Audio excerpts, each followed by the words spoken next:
अस्सलामुअलैकुम, बोल न्यूज़ में खुश आमदेद। मैं हूँ सहर फातिमा और मैं हूँ आपके साथ अनम जुल्फ़िकार। हेडलाइंस आपने जानी। बुलेटिन के आगाज में आपको बताएं, तहरीक इंसाफ को जलसे की इजाज़त मिल गई। पीटीआई कान्हा मवेशी मंडी के इलाके में जलसा करेगी। इंतजामिया की नोटिफिकेशन में लिखा गया है कि वज़ीर आला खैबर पख्तूनख्वा 8 सितंबर के जलसे की तकरीर पर आवाम के सामने मुआफ़ी मांगेंगे। दिन भर पाकिस्तान तहरीक इंसाफ इजाज़त के मामले पर इबहाम का शिकार रही। पाकिस्तान तहरीक इंसाफ को जलसे की इजाज़त मिल गई। पीटीआई कान्हा मवेशी मंडी के इलाके में जलसा करेगी। इंतजामिया के नोटिफिकेशन में लिखा गया है कि वज़ीर आला खैबर पख्तूनख्वा 8 सितंबर के जलसे की तकरीर पर आवाम के सामने मुआफ़ी मांगेंगे, जबकि दिन भर पाकिस्तान तहरीक इंसाफ इजाज़त के मामले पर इबहाम का शिकार रही। पाकिस्तान तहरीक इंसाफ को जलसे की इजाज़त मिल गई है। पीटीआई कान्हा मवेशी मंडी के इलाके में जलसा करेगी। इंतजामिया के नोटिफिकेशन में लिखा गया है कि वज़ीर आला खैबर पख्तूनख्वा 8 सितंबर के जलसे की तकरीर पर आवाम के सामने मुआफ़ी मांगेंगे। दिन भर की दौड़ धूप के बाद बिलाखिर तहरीक इंसाफ को जलसे की इजाजत मिल गई। रात के वक्त नोटिफिकेशन जारी कर दिया गया, जिसके मुताबिक तहरीक इंसाफ को कान्हा मवेशी मंडी के करीब जलसे की इजाजत दी गई है। नोटिफिकेशन में लिखा गया है कि वज़ीर आला खैबर पख्तूनख्वा को 8 सितंबर के जलसे में की गई गुफ्तगू पर माफी मांगना होगी। तहरीक इंसाफ को दोपहर 3 से शाम 6 बजे तक जलसे की इजाजत होगी। सिक्योरिटी की जिम्मेदारी भी पीटीआई की होगी। कान्हा का नोटिफिकेशन जारी होने से पहले तहरीक इंसाफ अबहाम का शिकार थी। जलसा कहाँ होगा, किस वक्त होगा, किसी को भी मालूम नहीं था। पहले जलू पार्क में जलसे की इजाजत की इत्तला मिली थी, बाद में कान्हा का नोटिफिकेशन जारी किया गया। तहरीक इंसाफ का लाहौर में जलसा। इंतजामिया दिन भर मुतहरिक रही। मीनारे पाकिस्तान को ताले लग गए, किसी को अंदर जाने की इजाजत ना दी गई। नक्से अमन के खदशात के पेश नजर पीटीआई के 42 रहनुमाओं और कारकुनान की फहरिस्त मरतब कर ली। लाहौर पुलिस ने क्रैकडाउन के दौरान 70 से जायद कारकुनान को धर लिया। तहरीक इंसाफ की लाहौर में जलसे की कॉल, इंतजामिया ने खड़ी कर दी फायरवॉल। मीनारे पाकिस्तान और ग्रेटर इकबाल पार्क समेत मुल्हिका शाहराहों पर 40-40 फीट के कंटेनर्स खड़े कर दिए। तहरीक इंसाफ के मुमकिन रद्द अमल के पेश नजर शहर के दाखिली रास्तों पर भी कंटेनर्स लगा दिए गए। लाहौर पुलिस ने असलम इकबाल समेत 42 रहनुमा और पीटीआई कारकुनान की नजरबंदी के लिए डिप्टी कमिश्नर को दरखास्त भी दे दी। डीसी लाहौर ने यासिर गिलानी समेत 5 रहनुमाओं के नजरबंदी के अहकाम जारी कर दिए। क्रैकडाउन के दौरान 70 से जायद कारकुनान को धर लिया गया। पुलिस के मुताबिक अमनो अमान मुतासिर करने वाले कारकुनान के कवाइफ पर मबनी फहरिस्तों पर कार्रवाई की जा रही है। तो दूसरी जानिब पाकिस्तान तहरीक इंसाफ के लाहौर जलसे की इजाजत मिलने पर खैबर पख्तूनख्वा की क़यादत ने चौथा गेड़ लगा दिया। तैयारियां उरूज पर पहुंच गई। वज़ीर आला खैबर पख्तूनख्वा समेत कायदीन के लिए 3 कंटेनर्स तैयार कर लिए गए। सूबाई वजीर मीना खान समेत काबीना अरकान की पुशअप्स की वीडियो भी वायरल हो गई।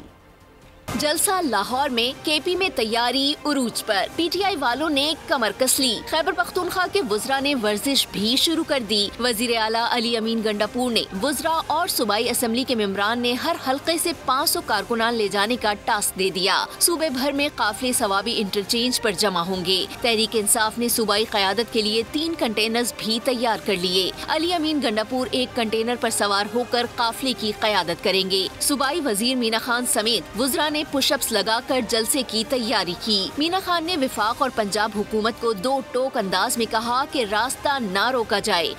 जितना किसी और पॉलिटिकल पार्टी के वर्कर्स के लिए हक है, उतना ही हमें हक है कि हम अपना जलसा पुरअमन तौर पे मुनक्कद करें। तो हमारा ये मुतालबा है कि कल जो पुरअमन जलसे के लिए हम जा रहे हैं, उसके लिए जो है कौम को छोड़े और हम अपना पुरअमन जलसा करें। खैबर पख्तूनख्वा से आने वाले काफिलों के रास्ते में आने वाली रुकावटों को हटाने के लिए हैवी मशीनरी भी साथ जाएगी। जलसे का एनओसी देने पर इंतजामिया के शुक्रगुजार हैं, लेकिन जलसे में कोई रुकावट खड़ी ना की जाए ताकि लोग वक्त पर पहुंचे और वक्त पर जलसा खत्म हो सके। चेयरमैन पीटीआई बैरिस्टर गोहर ने वीडियो पैगाम जारी कर दिया है और कहा है कि पीटीआई वोटर्स और सपोर्टर्स ज्यादा से ज्यादा और पुरअमन तरीके से जलसागाह पहुंचे। तहरीक इंसाफ को ज़िले इंतज़ामिया लाहौर की तरफ से 21 सितंबर बरोज़ हफ्ता के लिए एनओसी जारी हो चुका है। मैं ज़िले इंतज़ामिया का मशकूर हूँ।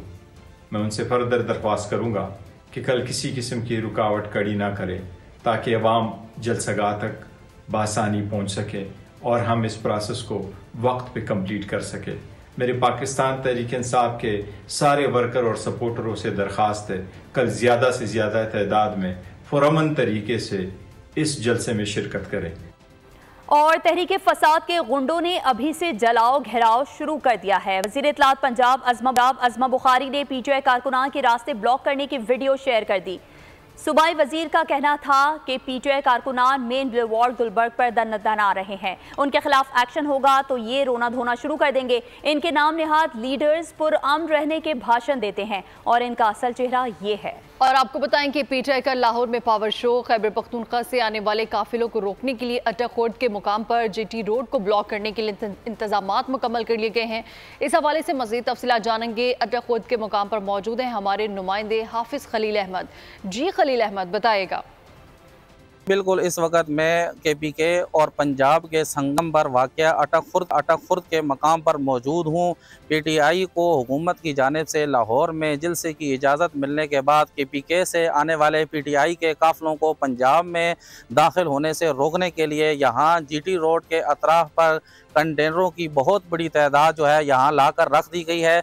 जो अफसरान और हुकूमत की जानिब से जैसे ही रोड बंदिश के अहकामात जारी होंगे तो यहाँ पुलिस और इंतज़ामिया इस रोड को, जीटी रोड को मुकम्मल तौर पर यहाँ कंटेनर लगाकर किसी भी वक्त रात गए या सुबह के वक्त में इसको जो है कंटेनर लगाकर रोड को ब्लॉक कर देगी, जिसकी वजह से केपीके से आने वाले जो काफ़िले हैं उनको लाहौर जलसे में शिरकत से रोकने के लिए और पंजाब में दाखिल होने के लिए मुश्किलात का सामना करना पड़ सकता है। आप मेरे अकब में देख सकते हैं कि कंटेनरों की बहुत है। हाफिज खलील अहमद, बहुत शुक्रिया। आगे बढ़ते हैं। पार्लिमान का कानून साजी का इख्तियार आइन में दी गई हुदूद के ताबे है। पार्लियामेंट के कानून साजी के इख्तियार पर सुप्रीम कोर्ट का अहम फैसला। जस्टिस मंसूर अली शाह के तहरीर करदा टैक्स मुकदमे से मुतालिक 41 सफ़ात पर मुश्तमिल फैसले में कहा गया कि कोई भी तरमीम किसी न किसी अंदाज में कानून या किसी शिक का खात्मा होता है। मुस्तकबिल में बने कानून का माजी के इक़दामात पर इतलाक़ कैसे मुमकिन है? कानून के माजी से इतलाक़ से फ़रीक़ैन के हुकूक मुतासर हो सकते हैं। पार्लियामेंट और सूबाई असम्बलियों को आर्टिकल 142 कानून साजी का इख्तियार देता है। पार्लियामेंट ऐसी कानून साजी भी कर सकती है जिसका माजी से इतलाक़ होता हो। कवानीन का माजी से इतलाक़ होना आइन से मशरूत है। कानून साजी आइन में दी गई हदूद के मुताबिक ही मुमकिन है। आइन पार्लियामान पर पाबंदी आयद करता है कि आर्टिकल 9 और 28 में दिए गए हकूक ख़त्म नहीं किए जा सकते। शहरियों को मौजूदा कवानीन का इल्म होता है जिसके मुताबिक वो अपने अमूर अंजाम देते हैं। तो आपको बताएं कि प्रैक्टिस एंड प्रोसीजर तरमीमी ऑर्डिनेंस पर अमल दरामद शुरू। चीफ जस्टिस काजी फायजीसा ने दूसरे सीनियर तरीन जज जस्टिस मुनीब अख्तर को 3 रुकनी जजेस कमेटी से बाहर कर दिया है। चीफ जस्टिस ने जस्टिस अमीनुद्दीन खान को कमेटी रुकन नामजद कर दिया। Justice Aminuddin Khan seniority list में 5वें नंबर पर हैं, जबकि जजेस कमेटी में सीनियर तरीन जज जस्टिस मंसूर अली शाह भी शामिल हैं। प्रैक्टिस एंड प्रोसीजर तरमीमी ऑर्डिनेंस पर अमल दरामद। जस्टिस मुनीब अख्तर 3 रुकनी जजेस कमेटी से बाहर। जस्टिस अमीनुद्दीन खान कमेटी में शामिल। चीफ जस्टिस काजी फायजीसा ने दूसरे सीनियर तरीन जज जस्टिस मुनीब अख्तर को 3 रुकनी जजेस कमेटी से बाहर कर दिया। चीफ जस्टिस ने जस्टिस अमीनुद्दीन खान को कमेटी रुकन नामजद कर दिया। Justice Aminuddin Khan seniority list में 5वें नंबर पर हैं। रजिस्ट्रार सुप्रीम कोर्ट ने जस्टिस अमीनुद्दीन खान की कमेटी के रुकन नामजद होने का नोटिफिकेशन जारी कर दिया। जजेस कमेटी में सीनियर तरीन जज जस्टिस मंसूर अली शाह भी शामिल हैं। 3 रुकनी जजेस कमेटी बेंचेस की तश्कील और इंसानी हुकूक के मुकदमात का जायजा लेती है। वफाकी काबीना ने सुप्रीम कोर्ट तरमीमी प्रैक्टिस एंड प्रोसीजर ऑर्डिनेंस मंजूर कर लिया था, जिसके बाद सदर मुमलिकत ने प्रैक्टिस एंड प्रोसीजर ऑर्डिनेंस पर दस्तखत किए थे। कौमी असम्बली से पीटीआई का वजूद खत्म हो गया। कौमी असम्बली सेक्रेटेरिएट ने स्पीकर असम्बली के खत के बाद नए इलेक्शन एक्ट के तहत नई पार्टी पोजीशन जारी कर दी, जिसके मुताबिक मुस्लिम लीग नून की 110, सुन्नी इत्तेहाद काउंसिल की 80, पीपल्स पार्टी की 69, MKM की 22, JUI की 8, आज़ाद अरकान की तादाद भी 8 है। काफली की 5, IPP की 4 नशिस्तें हैं। पाकिस्तान तहरीक इंसाफ कौमी असम्बली से साफ। स्पीकर का खत काम कर गया। पीटीआई का कौमी असम्बली से सफाया कर गया। कौमी असम्बली में पार्टी पोजीशन तब्दील। पीटीआई अराकीन सुन्नी इत्तेहाद का हिस्सा बन गए। नई पार्टी पोजीशन के मुताबिक पीटीआई के 80 अराकीन को सुन्नी इत्तेहाद काउंसिल का रुकन बना दिया गया। इससे पहले 39 अराकीन को तहरीक इंसाफ और 41 को आजाद डिक्लेयर किया गया था। कौमी असम्बली में मुस्लिम लीग नून की 110 और पीपल्स पार्टी की 69 नशिस्तें हो गई हैं। MQM अरकान की तादाद 22 है। JUI की 8, आजाद अरकान की तादाद भी 8 है। काफ लीग के 5 और IPP के कौमी असम्बली में 4 अराकीन हैं। मुस्लिम लीग जिया, BAP पीपी और नेशनल पार्टी का असेंबली में एक एक रुकन है। इलेक्शन एक्ट पर अमल दरामद से 23 मखसूस नशिस्तें नून लीग, पीपी और JUI को मिलेंगी। नशिस्तों की तकसीम के मुताबिक मुस्लिम लीग नून 15, पीपल्स पार्टी 5 और JUI को 3 मखसूस नशिस्तें हासिल हो सकेंगी। गुज़िश्ता रोज स्पीकर कौमी असेंबली सरदार अयाज सादिक ने इलेक्शन कमीशन को खत लिखा था, जिसमें कहा गया था कि पार्लियामेंट की खुद मुख्तारी कायम रखते हुए इलेक्शन एक्ट के तहत मखसूस नशिस्त और हुकूमत मखसूस नशिस्तों की खैरात लेना चाहती है तो पहले साबित करे कि वो इसकी हकदार है। स्पीकर कौमी असम्बली को शर्म आनी चाहिए। वो ऐवान का तकद्दुस छोड़कर खैरात मांगने निकल पड़े।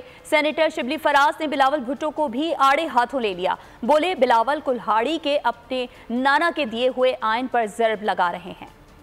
हुकूमत अपने आप को अगर खैरात लेना चाहती है तो फिर उनको वो साबित करे कि वो इस जोगे हैं कि वो खैरात के हकदार बनते हैं। ये शर्म का मकाम है कि एक स्पीकर जो है बजाय इसके कि वो अपने ऐवान की इज्जत, तौकीर और 9 सितंबर के वाक़ये को बचाने के लिए लगाता, वो जो है तो खैरात लेने के चक्कर में पड़ा हुआ है। आज उन्हीं के नवासे बिलावल भुट्टो कुल्हाड़ी लेकर और उस आइन की जो रूह है उस पे कारी ज़रबें लगा रहे हैं और मुद्दई बन गए हैं अपने नाना के आइन की जो हुर्मत है उसको पाश करने। सब्सक्राइब करें और बेल दबाएं ताकि कोई खबर रह न जाए।